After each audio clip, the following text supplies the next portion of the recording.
Една жестока ножица с крясък отхапа злобно моите коси. Разпръсна ги по пода като пясък. Гърба ми вече нищо не краси.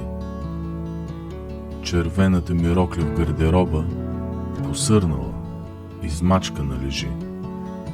Поскърцва за качалката със злоба, че черната престилка й тежи. Изсъхналия бански аз прибирам с дъха на сол, на пясък и скали.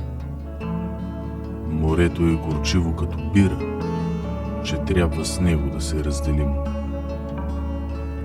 Смирено луна паркът си отива, отнася светлини и светъл смях, и морската градина става сива, по-сива и от вихърния прах.